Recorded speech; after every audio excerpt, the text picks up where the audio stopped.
What would happen if you stopped being your own worst enemy?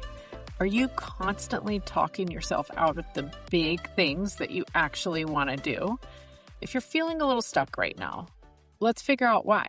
A being profile assessment and a private one-on-one debrief will help you uncover the root cause so you can finally move forward. Head over to CherylPFisher.com/coaching for all the information. This spring, the first 5 people to use the promo code PROFILE50 will have a 50% discount on the profile and debrief. See you there. If you and I are connected on social media, you may have seen me share that last week I had the opportunity to speak along with Adrienne Thompson, who is a physician's assistant, to a group of professional business owner women in my local area.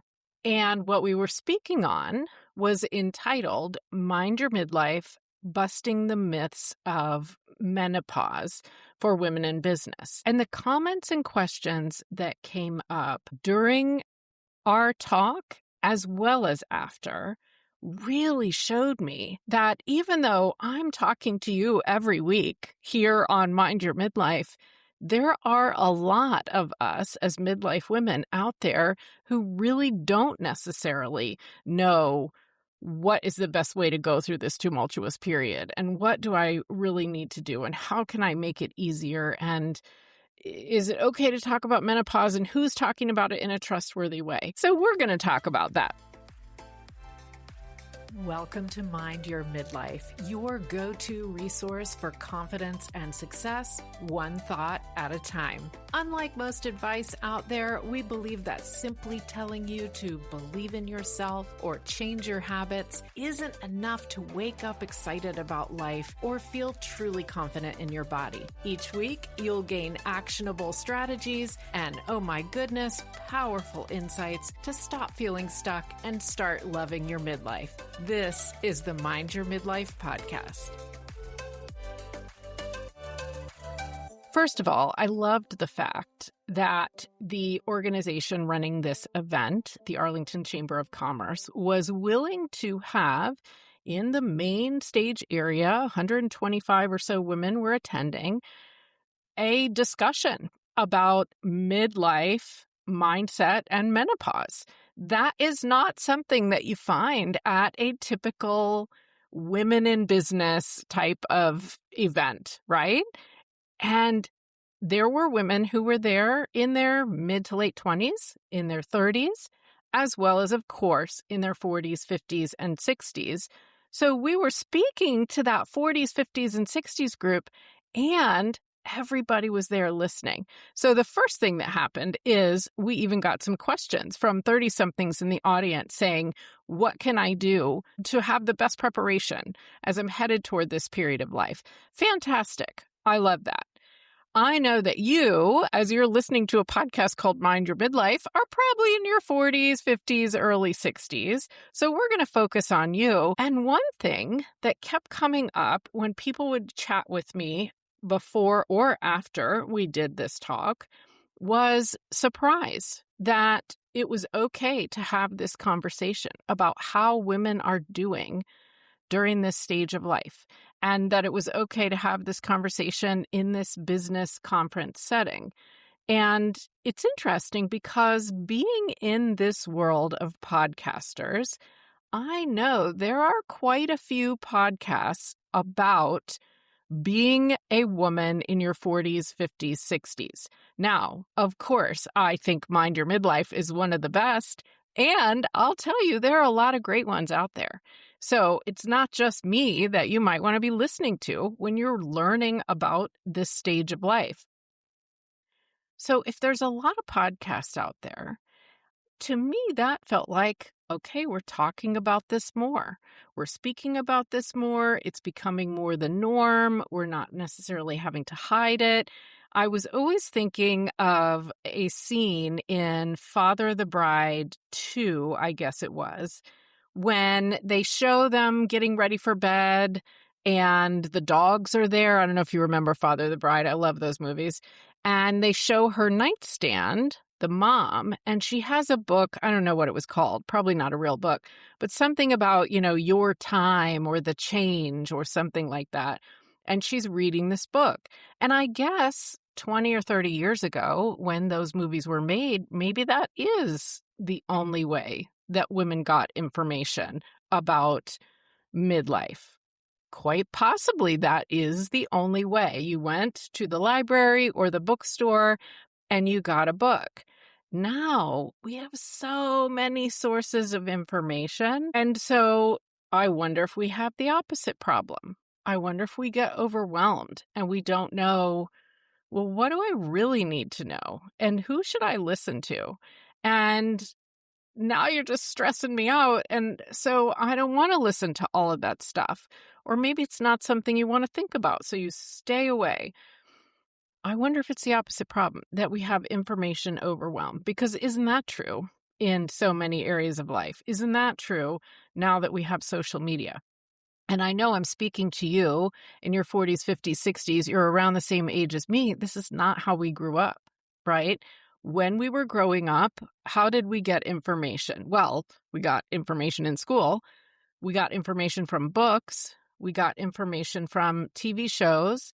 We got information from other people we knew.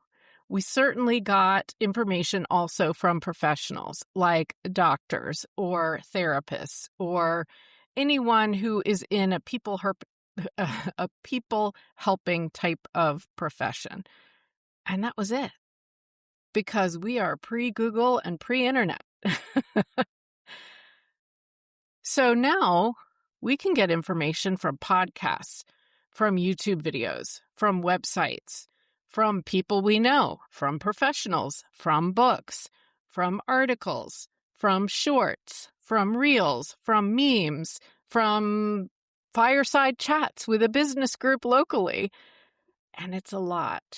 So one of the things that we tried to do with this talk, and that I want to do for you with this episode, is to kind of distill it to, what do you really need to know? And for my part, what do you really need to know about managing your mindset, being kind to yourself, making it through this phase of life without so much stress and trauma mentally? And then Adrienne's part, and you will have heard her in a previous episode, which I will link in the show notes, was about the more physical menopause hormone therapy, all of those pieces. So for my part, I could tell that people really resonate, and you as a listener maybe resonate with this as well, with what I often say, and that is, I don't want someone to tell me in any phase of life, you have to do these 10 new habits every morning, and then in the middle of the day, you need to do this and that and that. And then at the end of the day, make sure you do these 10 things, and then it's really going to help. I'm overwhelmed just listening to the list.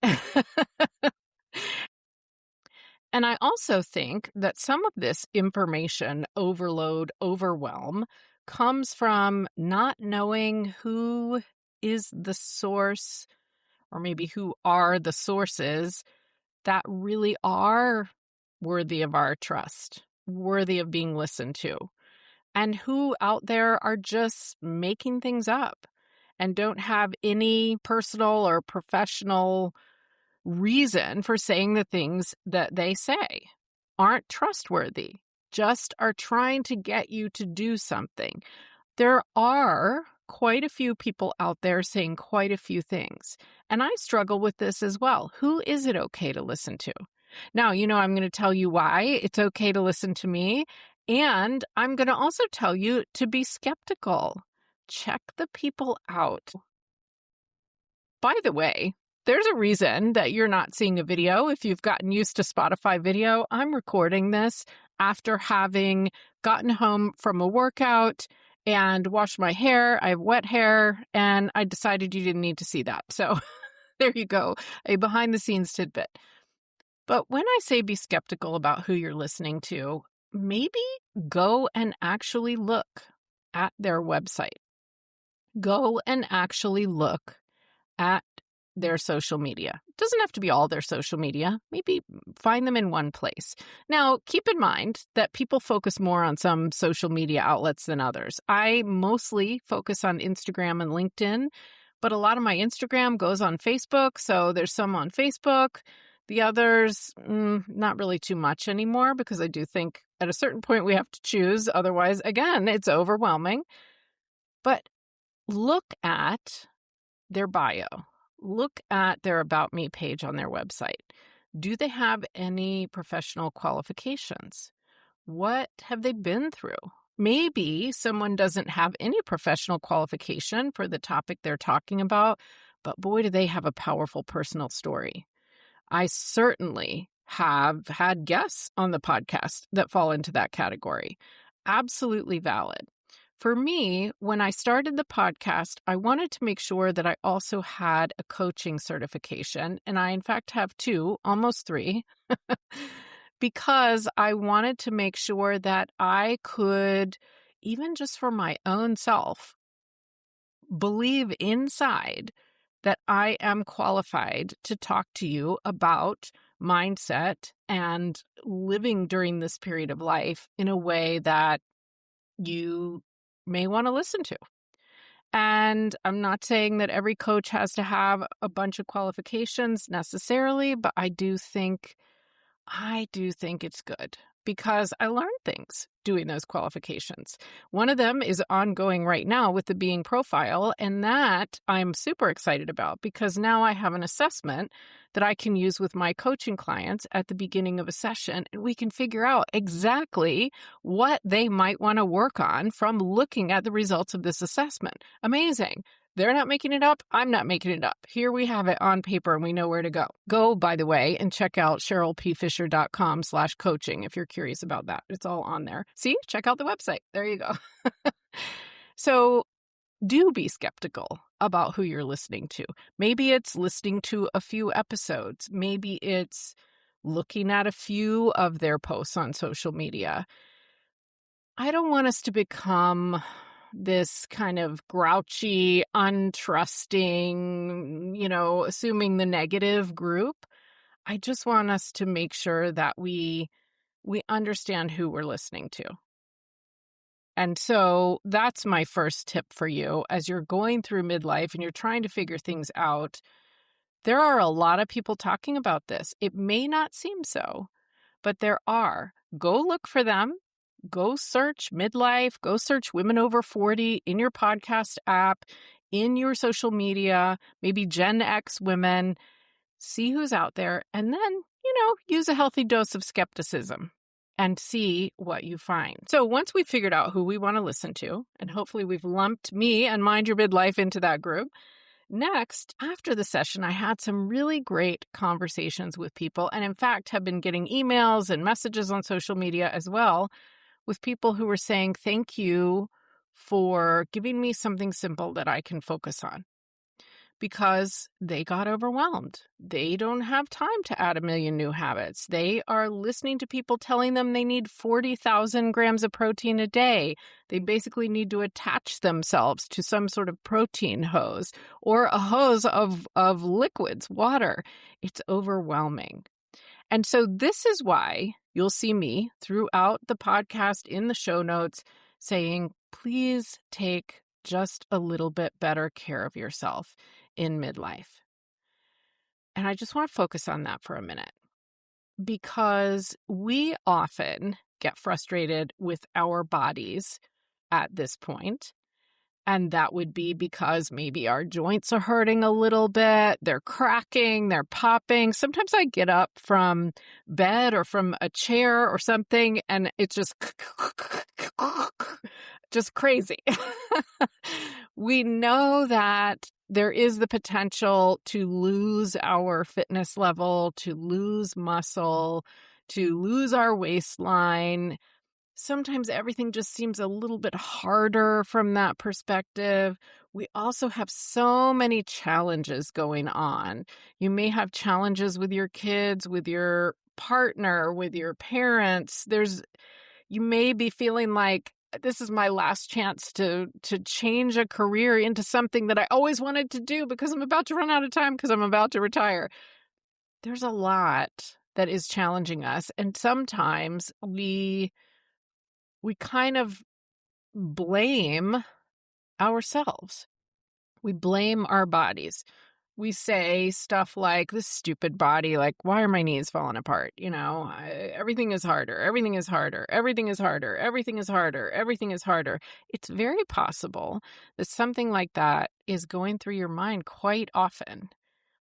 And it is true that in midlife, you need to take a little bit better care of your body.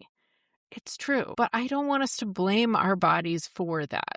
Your body has taken you through 45, 50, 55 years with flying colors, doing the best it absolutely can, and you've been doing the best you absolutely can. So instead of kind of blaming our body, our situation, and just staying in that energy, what if we say, you know what? I get it. My body's now 50-some years old. Let me just be a little bit nicer to it. Let me just take a little bit better care. And that's okay. That doesn't feel hard. It doesn't feel overwhelming. Or it doesn't for me, anyway. I can't speak for you. But here's what I mean, especially when we're talking about physical things. You actually do need to be hydrated. And I'm going to link the hydration episode I did last year with Kristen Cofield in the show notes. It was a fascinating discussion. One of the things she said was electronics, which are everywhere, computer, phone, plugs of every possible thing, dry out the air. So when we think, hey, in the 70s and 80s, I used to go on 3 sips of water fountain water for most of the day. I wasn't carrying a water bottle.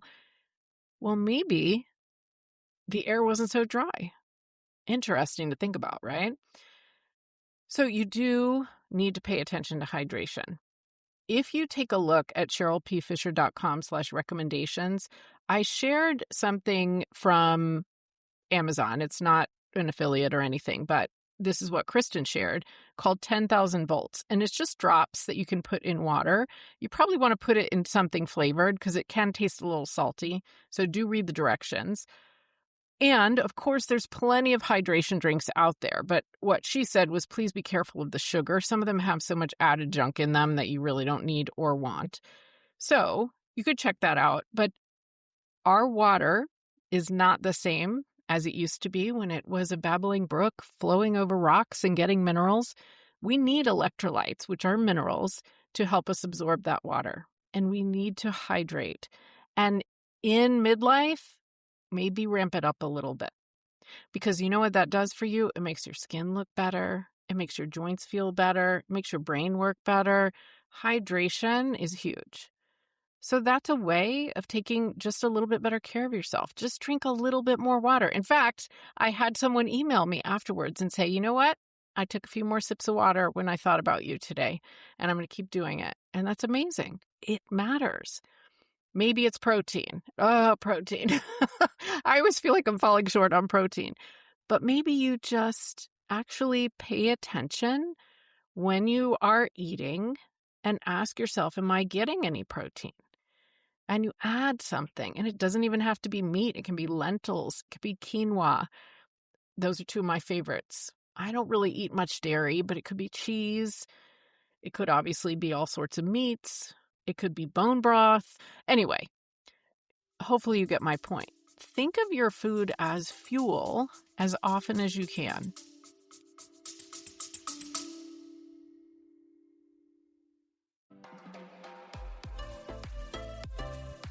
Okay, before we get into the second part of this episode, I want to share with you a little morning habit that's been an absolute game changer for me. At this point in life, you've heard me say this. I don't want to add 10 steps to my morning or 15 steps to my evening. I just want to feel good and I want to make good decisions. For over 2 years now, I've been starting my day with a duo of products that I put right in my big water bottle that gives me 12 servings of veggies. probiotics, vegan collagen builder, and healthy energy made from green tea. It's so easy, I even take it traveling wherever I'm going. So, if you know that you could use a little boost, check out Green Synergy Elixir and Energy Fizz together in a pair at CherylPFisher.com/recommendations.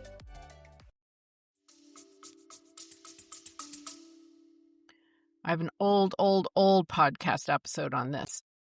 I struggled with eating when I was in my 20s, and I have a guest coming on sometime soon to talk about this as well, because she helps women with this in their midlife years.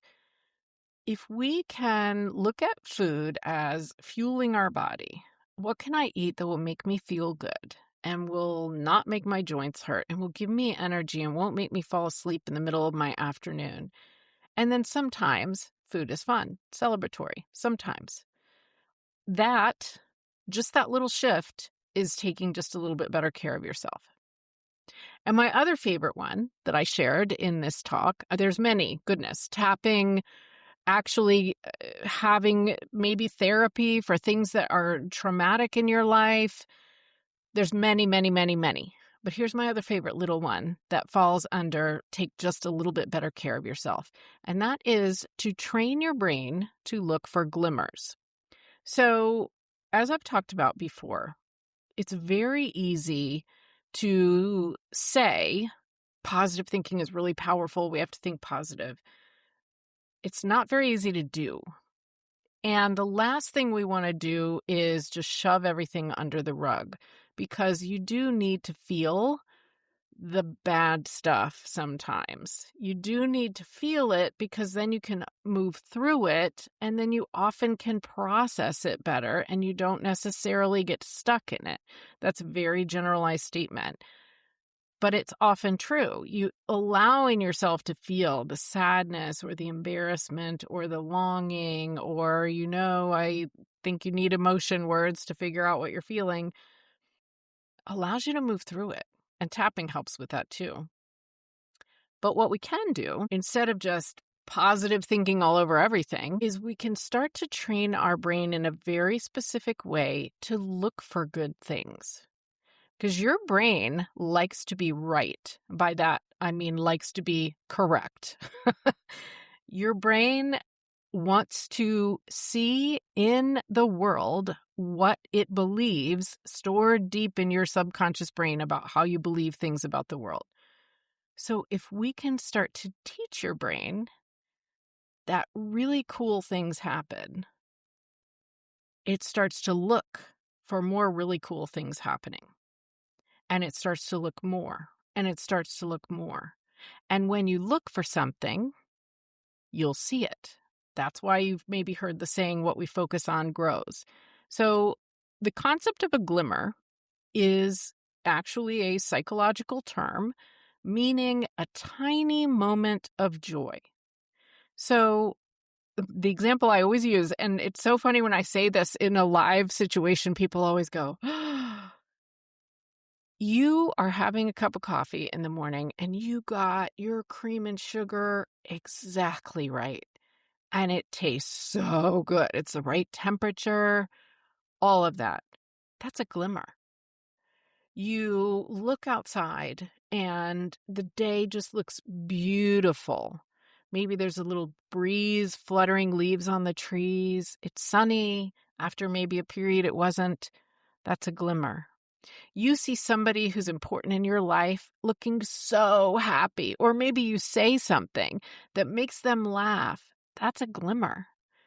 Little tiny things. You get the best parking space you've ever had when you get to work or you get to the mall or whatever, and you didn't even think about it. You didn't even try. It's a glimmer.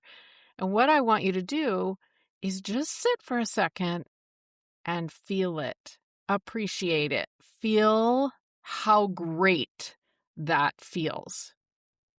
Just one breath. You're drinking that coffee and you just pause. Oh, breathe in and out. Love it.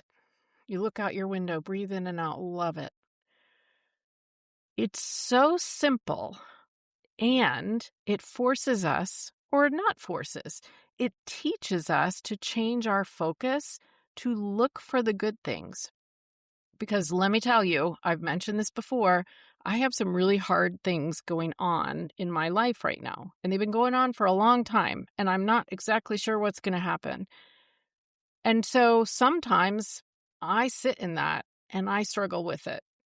And I have a professional therapist who helps me as well.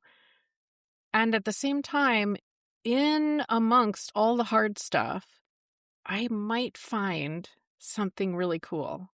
I went to the elevator for the metro the other day, and before I even pushed the button, it's often a long wait, the door's open. It was there. It was ready for me. Glimmer. Could be such a tiny little thing. Pause, take a breath, in and out, appreciate, feel it. Because imagine if your brain starts to see them everywhere, all through the day. Oh, amazing. Oh, amazing. Oh, amazing. This will change how you move through your days if you switch that focus. And it doesn't mean that we're just spewing positivity everywhere. It means we're looking for the little tiny pieces that I promise you are always there. They're there. They're hidden inside the hard stuff sometimes, and they're there. So those are the pieces that I want you to take away in terms of what do we do about mindset in midlife? There's a lot of hard stuff, and we're going to keep talking about all of that on the podcast. I'm going to have it for you myself. We're going to bring in guests. We're going to talk about all this hard stuff and help me figure out how to get through it. And my overarching advice for you is take just a little bit better care of yourself, your body and your mind. And there's just really some simple ways. Give your body water. Give it food. You're like a house plant, right? Just like we talked about last week with Mary Rothwell. And give your mind glimmers. Teach your mind how prevalent glimmers are. And that's such a great starting point for taking just a little bit better care of yourself. Okay, we are coming towards the end of the 50% discount period for the being profile that I mentioned before and the 2-hour one-on-one debrief with me to go through how your results came out, to make a plan. What do you think you might want to work on? And that can move into coaching or not. You can just do the profile and have the debrief and find out more. So there's only a few 50% coupons left. The coupon is Profile 50. You can go to CherylPFisher.com/coaching to find out all about it. And make sure that you have hit the follow button, because starting next week, for the next 2 weeks, we have a little 2-part series with some really interesting guests to talk about, well, you guessed it, menopause, perimenopause. Next week, we're talking about cognitive health. And I think you might be surprised at the advice that she is going to give us. So I will see you here. And in the meantime, midlife is your time to take just a little bit better care of yourself on the inside and on the outside. Just a little bit better makes a huge difference.